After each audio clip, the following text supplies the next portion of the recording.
Hi, എല്ലാവർക്കും പുതിയൊരു വീഡിയോയിലേക്ക് സ്വാഗതം. എം ലക്ഷ്മികാന്ത് ഇന്ത്യൻ പൊളിറ്റിയുടെ 8ാമത്തെ ചാപ്റ്ററായിട്ടുള്ള DPSP അല്ലെങ്കിൽ നിർദ്ദേശക തത്വങ്ങളാണ് നമ്മളിന്ന് ഡിസ്കസ് ചെയ്യാൻ വേണ്ടി പോകുന്നത്. ഇന്ത്യൻ ഭരണഘടനയുടെ പാർട്ട് 4-ൽ ആർട്ടിക്കിൾ 36 മുതൽ 51 വരെയുള്ള ആർട്ടിക്കിൾസിലായിട്ടാണ് DPSPനെ കുറിച്ചുള്ള വിവരങ്ങൾ ഡിസ്കസ് ചെയ്യുന്നത്. ഇന്ത്യയിൽ DPSP എന്നുള്ള ആശയം നമ്മൾ കടമെടുക്കുന്നത് ഐറിഷ് ഭരണഘടനയിൽ നിന്നുമാണ്. ഇനി ഈ ഐറിഷ് ഭരണഘടനയിൽ എങ്ങനെയാണ് DPSP എന്നുള്ള ആശയം വരുന്നത് എന്ന് ചോദിച്ചു കഴിഞ്ഞാൽ അവരത് കടമെടുക്കുന്നത് സ്പാനിഷ് കോൺസ്റ്റിറ്റ്യൂഷനിൽ നിന്നുമാണ്. ഇപ്പോൾ നിങ്ങൾക്കൊരു ചോദ്യം വരുവാണ്, ഏത് ഭരണഘടനയിലായിരുന്നു DPSP എന്ന ആശയം നിലവിലുണ്ടായിരുന്നത് എന്ന് ചോദിക്കുന്ന സമയത്ത് നിങ്ങൾ അതിൻ്റെ ഉത്തരത്തിൽ ഐറിഷ് ഭരണഘടന കാണുന്നില്ല, പകരം സ്പാനിഷ് കോൺസ്റ്റിറ്റ്യൂഷൻ എന്ന് കാണുന്നുണ്ടെങ്കിൽ ഒരു പക്ഷേ അതിൻ്റെ ഉത്തരമായിട്ട് സ്പാനിഷ് കോൺസ്റ്റിറ്റ്യൂഷൻ വരുമെന്നുള്ള കാര്യം നിങ്ങൾ മനസ്സിലാക്കിയിരിക്കുക. ഇന്ത്യ DPSP എന്നുള്ള ആശയം കടമെടുക്കുന്നത് ഐറിഷ് കോൺസ്റ്റിറ്റ്യൂഷനിൽ നിന്നുമാണ്.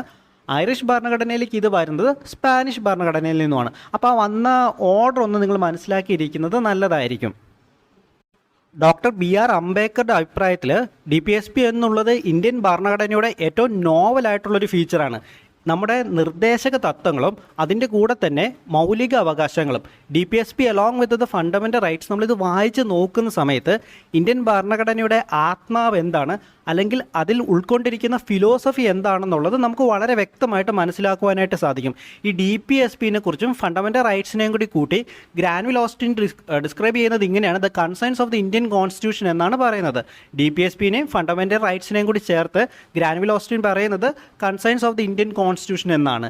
ഇനി എന്തെല്ലാമാണ് നമ്മുടെ നിർദ്ദേശക തത്വങ്ങൾ അല്ലെങ്കിൽ DPSPയുടെ ഫീച്ചേഴ്സ് എന്ന് നമുക്ക് നോക്കാം. അതിൽ ആദ്യമായിട്ട് തന്നെ നമ്മൾ നോക്കുന്നത് ഈ ഫ്രേസിനെയാണ്, directive principles of the state policy. ഈ ഒരു വാചകം തന്നെ സൂചിപ്പിക്കുന്നത് നമ്മുടെ നാട്ടിൽ ഇവിടെ എന്തെങ്കിലുമൊക്കെ നയങ്ങളും നിയമങ്ങളും ആശയങ്ങളുമൊക്കെ നടപ്പിലാക്കുന്ന സമയത്ത് ഒരു സ്റ്റേറ്റ് എന്തൊക്കെ കാര്യങ്ങൾ കൺസിഡർ ചെയ്തിട്ടായിരിക്കണം ഈ നയങ്ങളും നിയമങ്ങളും ആശയങ്ങളുമൊക്കെ നടപ്പിലാക്കണം എന്നാണ് നമ്മുടെ DPSPയിലൂടെ പറഞ്ഞു വെക്കുന്നത്.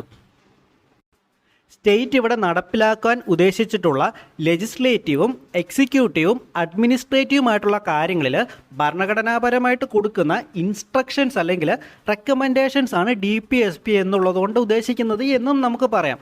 DPSPയുമായിട്ട് ബന്ധപ്പെട്ട് ഡിസ്ക്രൈബ് ചെയ്യുന്ന ആദ്യത്തെ ആർട്ടിക്കിൾ എന്ന് പറയുന്നത് ഇന്ത്യൻ ഭരണഘടനയുടെ ആർട്ടിക്കിൾ 36 ആണ്. ആർട്ടിക്കിൾ 36 പറയുന്നത് സ്റ്റേറ്റ് എന്ന ടേമിനെ ഡിഫൈൻ ചെയ്യുന്നതാണ്. നമ്മൾ ഫണ്ടമെൻ്റൽ റൈറ്റ്സ് പഠിച്ച സമയത്ത് പാർട്ട് 3-ൽ ആർട്ടിക്കിൾ 12-ൽ എന്താണ് സ്റ്റേറ്റ് എന്നുള്ളതിൻ്റെ നിർവചനം എന്ന് നമ്മൾ പഠിച്ചു. അതേ നിർവചനം തന്നെയാണ് പാർട്ട് 4-ലും വരുന്നത് എന്നാണ് ആർട്ടിക്കിൾ 36 പറയുന്നത്. ഈ ആർട്ടിക്കിൾ 12-ഉം പാർട്ട് 3-യും ആരെങ്കിലും കണ്ടിട്ടില്ല എങ്കിൽ അതൊന്ന് കണ്ടിരിക്കുന്നത് വളരെ നല്ലതായിരിക്കും. അത് ബേസിക്കലി അത് വളരെ ഇമ്പോർട്ടൻ്റ് ആയിട്ടുള്ളൊരു ടോപ്പിക്കാണ്. അപ്പോൾ അതിൽ നിന്ന് തന്നെ സെൻട്രൽ ഗവൺമെൻറ്റിൻ്റെയും സ്റ്റേറ്റ് ഗവൺമെൻറ്റിൻ്റെയും ലോക്കൽ അതോറിറ്റീസിൻ്റെയും അതുപോലെ തന്നെ പബ്ലിക് അതോറിറ്റീസിൻ്റെയും ലെജിസ്ലേറ്റീവും എക്സിക്യൂട്ടീവുമായിട്ടുള്ള ഓർഗൻസിനെ ഇതിൽ ഉൾപ്പെടുത്തിയിരിക്കുന്നു എന്നാണ് ആർട്ടിക്കിൾ 36-ലൂടെ പറയുന്നത്. ഇനി അടുത്തൊരു ഫീച്ചർ നമ്മൾ നോക്കുകയാണെങ്കിൽ നമ്മൾ ഈ പൊളിറ്റി സീരീസിൻ്റെ ആദ്യത്തെ ചാപ്റ്റർ ഡിസ്കസ് ചെയ്ത സമയത്ത് അതിൽ നമ്മൾ ഗവൺമെൻറ് ഓഫ് ഇന്ത്യ ആക്ട് 1935 പറ്റി പഠിക്കുന്നുണ്ടായിരുന്നു. നമുക്കറിയാം നമ്മുടെ ഭരണഘടനയിലുള്ള ഒരുപാട് കാര്യങ്ങൾ നമ്മൾ കടമെടുക്കുന്നത് 1935-ലെ ഗവൺമെൻറ് ഓഫ് ഇന്ത്യ ആക്ടിൽ നിന്നുമാണ്. അന്ന് ഗവൺമെൻറ് ഓഫ് ഇന്ത്യ ആക്ടിൽ 1935-ൽ കൊടുത്തിരുന്ന ഇൻസ്ട്രുമെൻ്റ് ഓഫ് ഇൻസ്ട്രക്ഷൻസ് എന്ന് പറയുന്ന ആ ഒരു എലമെൻറ്റിനോട് വളരെയധികം സാമ്യതയുള്ള ഒന്നാണ് നമ്മുടെ DPSP എന്ന് പറയുന്നത്. ഡോക്ടർ BR അംബേദ്കർ ഇതിനെപ്പറ്റി പറഞ്ഞിരിക്കുന്നത് ഇൻസ്ട്രുമെൻ്റ് ഓഫ് ഇൻസ്ട്രക്ഷൻസുമായിട്ട് വളരെ എലൈക്കായിട്ടുള്ളൊരു കാര്യമാണ് ഇതെന്നുള്ളതാണ്. അന്ന് 1935-ൽ ഗവൺമെൻറ് ഓഫ് ഇന്ത്യ ആക്ടിന് കീഴെ ഇത് ബ്രിട്ടീഷ് ഗവൺമെൻറ് കൊടുക്കാനുണ്ടായിരുന്ന കാരണമെന്ന് പറയുന്നത് അന്ന് ഇന്ത്യയിലുണ്ടായിരുന്ന എല്ലാ ഗവർണേഴ്സിനും ഗവർണർ ജനറൽസിനുമായിട്ട് കുറേയധികം ഇൻസ്ട്രക്ഷൻസ് ഭരണം നടത്തുന്നതുമായിട്ട് ഇഷ്യൂ ചെയ്യുക എന്നുള്ള ഉദ്ദേശത്തോടു കൂടിയായിരുന്നു. അങ്ങനെ പിന്നീട് നമ്മൾ അതിൻ്റെ പേര് മാറ്റി DPSP എന്നാക്കി മാറ്റി. ആകെ ഒരു വ്യത്യാസം എന്ന് പറയുന്നത് ഈ ഒരു ഇൻസ്ട്രക്ഷൻസ് കൊടുക്കുന്നത് ലെജിസ്ലേറ്റീവിനും എക്സിക്യൂട്ടീവ്സിനുമായിട്ടാണ്. എന്നാൽ ഗവൺമെൻറ് ഓഫ് ഇന്ത്യ ആക്ടിൽ കൊടുത്തിരുന്നത് ഗവർണേഴ്സിനും ഗവർണർ ജനറൽമാർക്കും ആയിട്ടായിരുന്നു. ഓക്കെ, DPSP എടുത്ത് നോക്കിയാൽ നമുക്കതിൽ കാണുവാൻ സാധിക്കുന്നത് ഒരു മോഡേൺ ഡെമോക്രാറ്റിക് സ്റ്റേറ്റിന് ആവശ്യമായിട്ടുള്ള സാമ്പത്തികവും സാമൂഹികവും രാഷ്ട്രീയവുമായിട്ടുള്ള പ്രോഗ്രാംസിൻ്റെ വളരെ സമഗ്രമായിട്ടുള്ളൊരു ലിസ്റ്റാണ്, അല്ലെങ്കിൽ അതിനെപ്പറ്റിയുള്ള വിവരണങ്ങളാണ് അതിൽ കൊടുത്തിട്ടുള്ളത്. നമ്മുടെ ഭരണഘടനയുടെ ആമുഖത്തിൽ പറഞ്ഞിട്ടുള്ള ഉയർന്ന ചിന്താഗതികളായിട്ടുള്ള ജസ്റ്റിസ്, ലിബർട്ടി, ഇക്വാലിറ്റി, ഫ്രറ്റേണിറ്റി തുടങ്ങിയ കാര്യങ്ങളൊക്കെ റിയലൈസ് ചെയ്യുക എന്ന ഉദ്ദേശത്തോടു കൂടിയാണ് DPSP നമ്മുടെ ഭരണഘടനയിൽ ഉൾപ്പെടുത്തിയിട്ടുള്ളത്. കൊളോണിയൽ കാലഘട്ടത്തിൽ ഇവിടെ നിലനിന്നിരുന്ന പോലീസ് സ്റ്റേറ്റ് എന്ന കൺസെപ്റ്റിൽ നിന്ന് മാറി വെൽഫെയർ സ്റ്റേറ്റ് അല്ലെങ്കിൽ ക്ഷേമരാഷ്ട്രം സൃഷ്ടിക്കുക എന്നുള്ള ഉദ്ദേശത്തോടു കൂടിയാണ് നമുക്ക് DPSP നിലവിൽ വരുന്നത്. അല്ലെങ്കിൽ നമുക്കിതിന് ഇങ്ങനെ ചുരുക്കി പറയാം, ഒരു രാജ്യത്തിൻ്റെ എക്കണോമിക്കും സോഷ്യലുമായിട്ടുള്ള ഡെമോക്രസി എക്സ്റ്റാബ്ലിഷ് ചെയ്യാൻ വേണ്ടി ഇൻട്രൊഡ്യൂസ് ചെയ്ത കുറേയധികം ഐഡിയാസ് ആയിരുന്നു DPSP എന്നുള്ളത്. ഇത്രയും ഒരു പ്രധാനപ്പെട്ടതായിട്ടും ഇത് മൗലിക അവകാശങ്ങളിൽ നിന്ന് വ്യത്യസ്തമാകുന്നത് ഇതിൻ്റെ വളരെ ഇമ്പോർട്ടൻ്റ് ആയിട്ടുള്ളൊരു ഫീച്ചർ കാരണമാണ്. അതാണ് നോൺ ജസ്റ്റിഷ്യബിൾ എന്ന് പറയുന്നത്. അതായത് ലീഗലി നമുക്കിതിനെ എൻഫോഴ്സ് ചെയ്യുവാൻ വേണ്ടി സാധിക്കുന്ന ഒന്നല്ല. ഇൻ കേസ് ഇത് വയലേറ്റ് ചെയ്യപ്പെടുന്ന സമയങ്ങളിൽ നമുക്ക് കോടതിയെ സമീപിച്ച് ഇത് നടപ്പിലാക്കി എടുക്കുവാൻ വേണ്ടി നമുക്ക് പറയുവാനായിട്ട് സാധിക്കുകയില്ല. അതുകൊണ്ട് തന്നെ സെൻട്രൽ ഗവൺമെൻറ് ആയാലും സ്റ്റേറ്റ് ഗവൺമെൻറ് ആയാലും ലോക്കൽ സെൽഫ് ഗവൺമെൻറ്റുകളാണെങ്കിലും ഇത് ഇംപ്ലിമെൻറ്റ് ചെയ്യുവാനായിട്ടൊരു കമ്പൽഷൻ കൊണ്ടുവരുവാനായിട്ട് സാധിക്കുകയില്ല. ഇത് ആർട്ടിക്കിൾ 37 തന്നെ പറയുന്നത് ഈ പ്രിൻസിപ്പിൾസ് എല്ലാം ഒരു രാജ്യത്തിൻ്റെ ഗവർണൻസിന് വളരെ ഫണ്ടമെൻ്റൽ ആയിട്ടുള്ള പ്രിൻസിപ്പിൾസ് ആണ്. അതുകൊണ്ട് തന്നെ നിയമം നിർമ്മിക്കുന്ന സമയത്ത് ഒരു സ്റ്റേറ്റിൻ്റെ ഡ്യൂട്ടിയാണ് DPSP കൺസിഡർ ചെയ്യുക എന്നുള്ളത്. പക്ഷേ ഇതൊരിക്കലും ജസ്റ്റിഷ്യബിൾ അല്ല എന്ന് ആർട്ടിക്കിൾ 37 പറഞ്ഞു വെക്കുന്നു. DPSP എന്ന നിലയിൽ ഇത് ജസ്റ്റിഷ്യബിൾ അല്ല എങ്കിൽ കൂടെ ഇവിടെ വരുന്ന പല നിയമങ്ങളും ഭരണഘടനാപരമായി നിലനിൽക്കുന്നത് ആണോ അല്ലയോ എന്ന് ചെക്ക് ചെയ്യുവാനായിട്ട് കോടതികളെ സഹായിക്കുന്നത് DPSP ആണ് എന്നതും ഇതിൻ്റെ പ്രധാനപ്പെട്ട മറ്റൊരു ഫീച്ചറാണ്. ഇനി നമുക്ക് ഈ DPSPനെ പലതായിട്ട് ക്ലാസിഫൈ ചെയ്യുന്നുണ്ട്. അവ ഏതൊക്കെയാണെന്ന് കാണാം. ഭരണഘടനയിൽ എവിടെയും നമുക്ക് ഇങ്ങനൊരു ക്ലാസിഫിക്കേഷൻ കാണുവാനായിട്ട് സാധിക്കുകയില്ല. ഭരണഘടനയിൽ ഇങ്ങനൊരു ക്ലാസിഫിക്കേഷൻ നടക്കുന്നില്ല. എന്നാൽ DPSPയുടെ ഉള്ളടക്കത്തിൻ്റെ അടിസ്ഥാനത്തിലും അതിൻ്റെ നിർദ്ദേശങ്ങളുടെയും ഒക്കെ അടിസ്ഥാനത്തിൽ നമുക്കിതിന് 3 ബ്രോഡ് കാറ്റഗറി ആയിട്ട് ക്ലാസിഫൈ ചെയ്യുവാനായിട്ട് സാധിക്കും. ഒന്നാമത്തേതാണ് സോഷ്യലിസ്റ്റ് പ്രിൻസിപ്പിൾസ്, രണ്ടാമത്തെയാണ് ഗാന്ധിയൻ പ്രിൻസിപ്പിൾസ്, മൂന്നാമത്തെയാണ് ലിബറൽ ആൻഡ് ഇൻ്റലക്ച്വൽ പ്രിൻസിപ്പിൾസ് എന്ന് പറയുന്നത്. ഇതിൽ ആദ്യത്തെ സോഷ്യലിസ്റ്റ് പ്രിൻസിപ്പിൾ ഏതൊക്കെയാണെന്ന് നമുക്ക് നോക്കാം. ഈ പ്രിൻസിപ്പിൾസ് ആണ് സോഷ്യലിസം എന്ന ഐഡിയനെ റിഫ്ലക്റ്റ് ചെയ്യുന്ന കാര്യങ്ങൾ. നമ്മൾ മുൻപ് തന്നെ പറഞ്ഞു, ഒരു വെൽഫെയർ സ്റ്റേറ്റ് എന്ന എയിമോട് കൂടിയാണ് DPSP ആവിഷ്കരിക്കുന്നത് എന്നുള്ളത്, അല്ലെങ്കിൽ ഒരു ക്ഷേമരാഷ്ട്രം സൃഷ്ടിക്കുക. ആ ഒരു വെൽഫെയർ സ്റ്റേറ്റ് എന്ന പാതയിലേക്ക് നയിക്കുന്നതും സോഷ്യൽ എക്കണോമിക് ആയിട്ടുള്ള ജസ്റ്റിസ് പ്രൊവൈഡ് ചെയ്യുന്നതും ഒരു ഡെമോക്രാറ്റിക് സോഷ്യലിസ്റ്റ് സ്റ്റേറ്റിന് വേണ്ട ഫ്രെയിംവർക്ക് ലേ ചെയ്യുന്നതും ഈ പറയുന്ന സോഷ്യലിസ്റ്റ് പ്രിൻസിപ്പിൾസ് ആണ്. അപ്പോൾ അത് ഏതൊക്കെയാണ് ഇതിന് താഴെ വരുന്ന ആർട്ടിക്കിൾസ് എന്ന് പറയുന്നത്? Article 38, article 39, article 39A, article 41, article 42, article 43, article 43A, article 47 തുടങ്ങിയ ആർട്ടിക്കിൾസിലായിട്ടാണ് ഈ കാര്യങ്ങൾ ഡിസ്കസ് ചെയ്യുന്നത്. അതിൽ ആദ്യത്തെ ആർട്ടിക്കിളാണ് ആർട്ടിക്കിൾ 38. ആർട്ടിക്കിൾ 38 പറയുന്നത് ആളുകളുടെ വെൽഫെയർ എങ്ങനെ പ്രൊമോട്ട് ചെയ്യാമെന്നുള്ളതാണ്.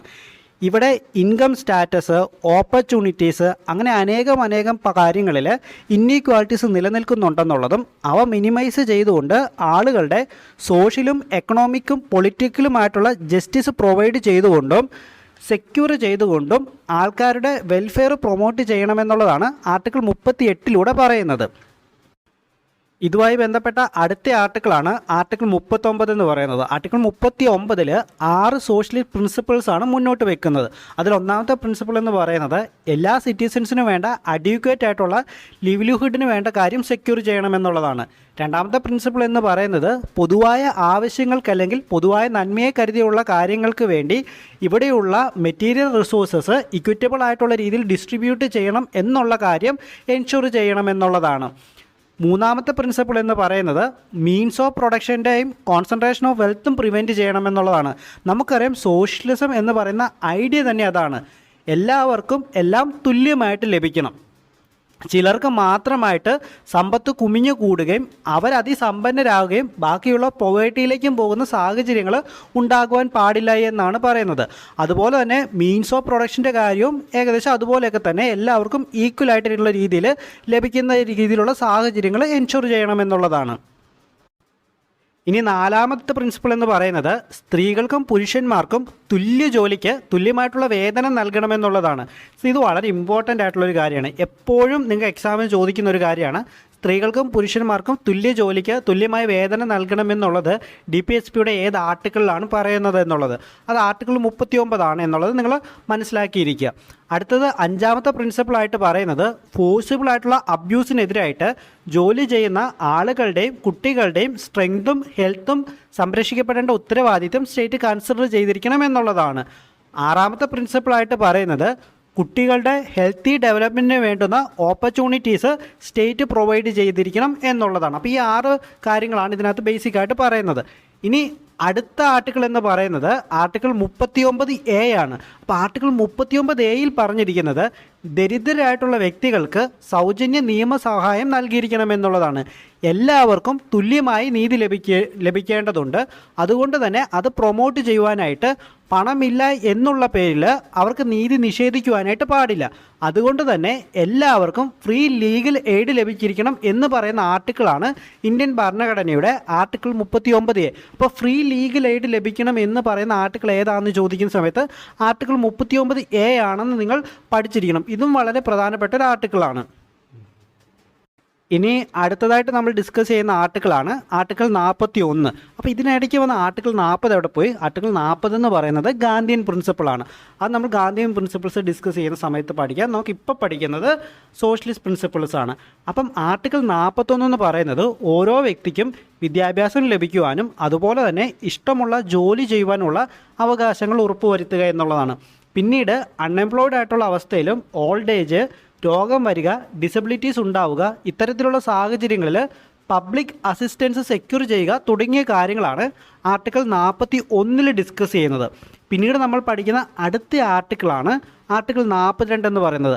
ആർട്ടിക്കിൾ 42 പറഞ്ഞിരിക്കുന്നത് മറ്റേണിറ്റി റിലീഫ് അതുപോലെ തന്നെയുള്ള വർക്ക് കണ്ടീഷൻസ് ഇതിനു വേണ്ടി ജസ്റ്റും ഹ്യൂമെയിനുമായിട്ടുള്ള പ്രൊവിഷൻസുകൾ ഉണ്ടാക്കുകയാണ്. ഓക്കെ, അപ്പോൾ മറ്റേണിറ്റി റിലീഫിനുമായിട്ട് ബന്ധപ്പെട്ട ആർട്ടിക്കിൾ ഏതെന്ന് ചോദിക്കുന്ന സമയത്ത് മറ്റേണിറ്റി റിലീഫുമായിട്ട് ബന്ധപ്പെട്ട ആർട്ടിക്കിൾ എന്ന് പറയുന്നത് ആർട്ടിക്കിൾ 42. ഓക്കെ, അതുപോലെ തന്നെ ഇപ്പം അൺഎംപ്ലോയ്ഡ് ആയിട്ടിരിക്കുന്ന സമയത്തും ഓൾഡ് ഏജ് ആയിട്ടിരിക്കുന്ന സമയത്തും രോഗങ്ങൾ വരുന്ന സമയത്തും ഡിസബിലിറ്റീസ് വരുന്ന സമയത്തും പബ്ലിക് അസിസ്റ്റൻസ് ഉണ്ടാകണമെന്ന് പറയുന്ന ആർട്ടിക്കിൾ ഏതാണ്?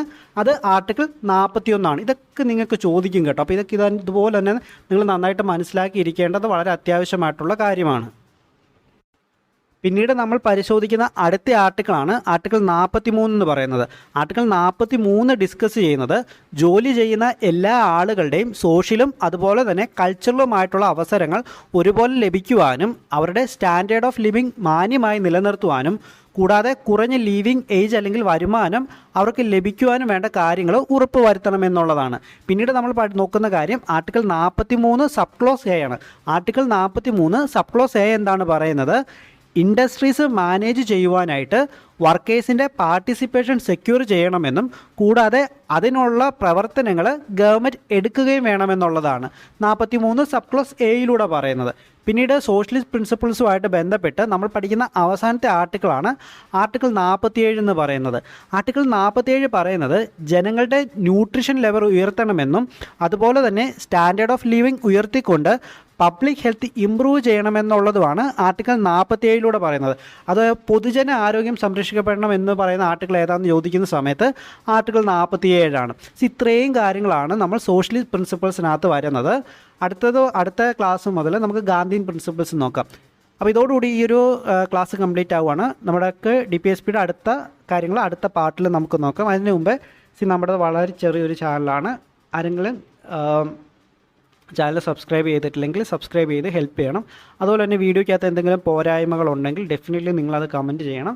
ഒരു ചെറിയൊരു ചാനൽ ആയതുകൊണ്ട് തന്നെ എന്തെങ്കിലുമൊക്കെ പോരായ്മകൾ വരാനുള്ള സാധ്യത കൂടുതലാണ്. അപ്പോൾ അത് നിങ്ങൾ കമൻറ്റ് ചെയ്യണം. അങ്ങനെ ഉണ്ടെങ്കിൽ മാത്രമേ നമുക്കത് തിരിച്ചറിയുവാനും തിരുത്തുവാനൊക്കെ ആയിട്ട് സാധിക്കത്തുള്ളൂ. അതുപോലെ തന്നെ എന്തെങ്കിലുമൊക്കെ നല്ല കാര്യങ്ങളുണ്ടെങ്കിൽ നിങ്ങൾ നല്ലതും പറയണം. ബിക്കോസ് അത് നമുക്ക് ഒത്തിരി മോട്ടിവേഷൻ ആകും. അതുപോലെ തന്നെ ലൈക്ക് ചെയ്യാനും മറക്കരുത്, കമൻറ്റ് ചെയ്യാനും മറക്കരുത്. കാരണം ലൈക്കും കമൻറ്റും ചെയ്തില്ലെങ്കിൽ നമ്മുടെ യൂട്യൂബ് അൽഗോരിതം ഇതിനെ അങ്ങ് ഡൗൺ ചെയ്തിടും. ഓക്കെ, അപ്പോൾ ഇത്രയൊക്കെയാണ് കാര്യങ്ങൾ. അപ്പോൾ എല്ലാവർക്കും നന്ദി. Okay, thanks. ഓക്കെ, അപ്പോൾ നമുക്ക് അടുത്ത വീഡിയോയിലൂടെ കാണാം.